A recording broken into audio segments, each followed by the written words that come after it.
అత్తమ్మ టీవీలో ఈరోజు మైసూర్ పాక్ ఎలా తయారు చేయాలో నేర్చుకుందాం. దీనికి కావలసిన పదార్థాలు: మెత్తని శనగపిండి 1 కప్పు, పంచదార 1 కప్పు, వాటర్ 3/4 కప్పు, యాలకుల పొడి 2 టేబుల్ స్పూన్లు, నెయ్యి 200 గ్రాములు లేదా 3/4 వంతు కప్పు. ఇప్పుడు తయారీ విధానం నేర్చుకుందాం. ముందుగా పాన్ తీసుకొని వేడి చేయండి. వేడైన తర్వాత దాంట్లో 2 టేబుల్ స్పూన్ల నెయ్యి వేసి కరగబెట్టండి, లేదా 1/2 కప్పు నెయ్యి వేసి కరగబెట్టండి. నెయ్యి ఎంత ఎక్కువైతే మైసూర్ పాక్ అంత బాగా ఉంటుంది. నెయ్యి కరిగిన తర్వాత అందులో మెత్తగా ఉన్న శనగపిండి వేసుకోండి. ఉండలు లేకుండా కలుపుకొని ఆ శనగపిండి వేసి నేతిలో వేయించుకోవాలి. ఉండలేమి లేకుండా ముందుగానే చూసుకొని వేసుకోండి. ఆ తర్వాత సిమ్లో పెట్టి తిప్పుతూ కలియబెట్టండి. ఉండలేమి లేకుండా చూసుకొని కలియబెట్టండి. తిప్పేటప్పుడు కూడా ఉండల్ని స్పూన్తో నలగొడుతూ మొత్తం శనగపిండి నేతిలో ఫ్రై అవ్వాలి, అంతవరకు ఫ్రై చేయండి. ఎప్పుడు సిమ్లోనే ఫ్రై చేసుకోవాలి, ఎందుకంటే హైలో పెడితే మాడిపోతుంది. సిమ్లో పెట్టి అది పచ్చివాసన పోయే వరకు, కొంచెం శనగపిండి గోల్డ్ కలర్ మారే వరకు ఫ్రై చేయాలి.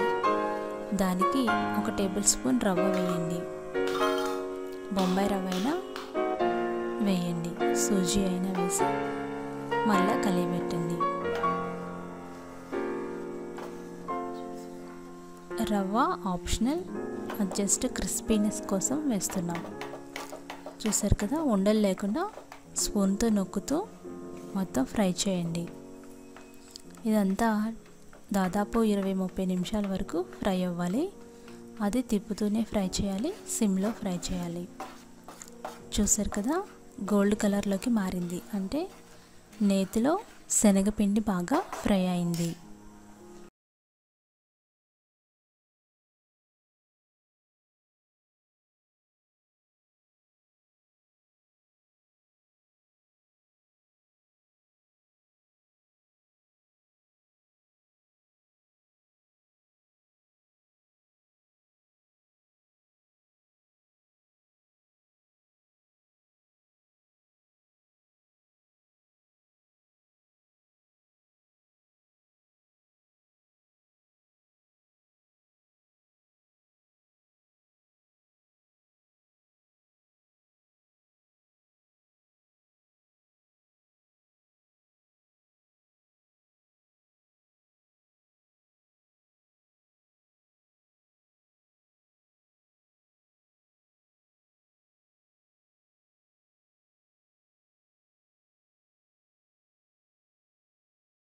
మధ్య మధ్యలో తిప్పుతూ అది పాకం వచ్చే వరకు సిమ్లో పెట్టి ఉడికించుకోండి.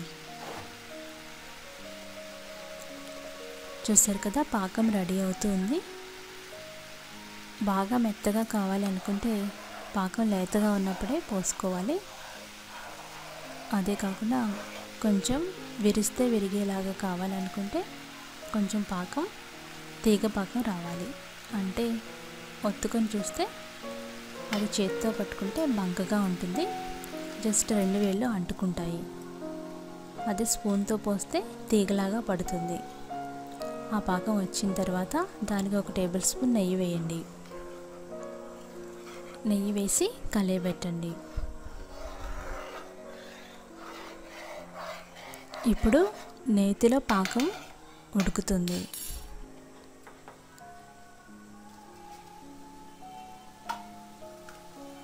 నెయ్యి కరిగి ఈ పంచదార పాకం ఉడుకుతుంది.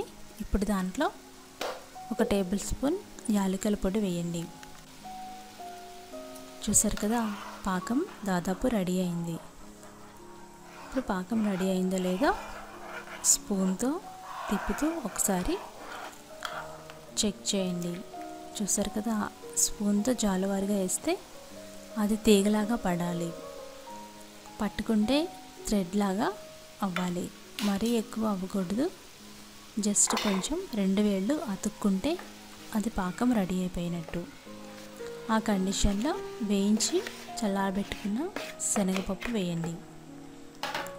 ఈ శనగపిండి మొత్తం వేసి ఉండలు లేకుండా సిమ్లో పెట్టి కలియపెట్టండి. అంటే ఈ పంచదార పాకంలో ఈ శనగపిండి ఉడకాలి. దాదాపు 5-6 నిమిషాల పాటు ఈ శనగపిండి పంచదార పాకంలో ఉడుకుతుంది. ఇది గట్టిపడే వరకు మధ్యలో ఉండలు లేకుండా తిప్పుతూ సిమ్లోనే ఉడికించుకోండి. ఆ తర్వాత మిగిలిన నెయ్యి అంతా వేసి బాగా కలియబెట్టండి. నెయ్యి వేసిన తర్వాత తిప్పుతూ కలియబెడుతూ ఉండండి. ఎప్పుడైతే మైసూర్ పాక్ రెడీ అయిందో అప్పుడు పాన్కి అంటుకోకుండా పిండి ముద్ద తయారవుతుంది. చూసారు కదా, తిప్పుతుంటే అది పాన్ మీద లేకుండా మొత్తం కదులుతూ ఉంటుంది. అందుకే నాన్ స్టిక్ ప్యాన్ వాడితే మనకి బాగా తెలుస్తుంది. ఎప్పుడైతే పాన్ మీద అది మూవ్ అవుతుందో రెడీ అయిందని అర్థం. ఒక ప్లేట్కి తీసుకొని అందులో నెయ్యి పోయండి. అలాగే మిగిలిన నెయ్యి కూడా ఇందులో వేసి మొత్తం కలియబెడుతూ సిమ్లో పెట్టి ఉడికించుకోండి. అది గట్టిపడే వరకు ఉడికించండి. చూసారు కదా, ఈ కన్సిస్టెన్సీ వచ్చే వరకు ఉడికించి ఆ తర్వాత స్విచ్ ఆఫ్ చేసుకోండి. స్విచ్ ఆఫ్ చేసుకున్న తర్వాత వెంటనే నెయ్యి పూసి పెట్టుకున్న స్టీల్ ప్లేట్ ఉంది కదా, అందులో ఇమ్మీడియట్గా ఆ ప్లేట్లో వేసి స్ప్రెడ్ చేయండి.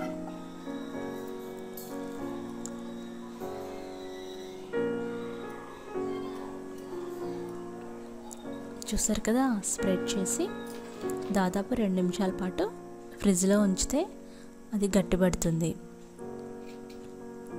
అప్పుడు దాన్ని మీ ఇష్టం వచ్చిన షేప్లో కట్ చేసి పెట్టుకోండి. ఇక్కడ నేను స్క్వేర్ షేప్లో కట్ చేస్తున్నాను. ఇవి బయట పెట్టినా త్వరగానే గడ్డ కడుతుంది, కానీ ఫ్రిడ్జ్లో పెడితే ఇంకా త్వరగా గడ్డ కడుతుంది అన్నమాట. చూసారు కదా, మీ ఇష్టం వచ్చిన షేప్లో కట్ చేసుకొని ప్లేట్లో తీసుకొని సర్వ్ చేసుకోండి. ఎంతో రుచికరమైన స్మూత్గా ఉన్న మైసూర్ పాక్ రెడీ అయింది. దీన్ని కాజు బాదంతో గార్నిష్ చేసుకోవచ్చు. మైసూర్ పాక్ మీరు కూడా రెడీ చేసుకొని నాకు ఫీడ్బ్యాక్ పంపించండి.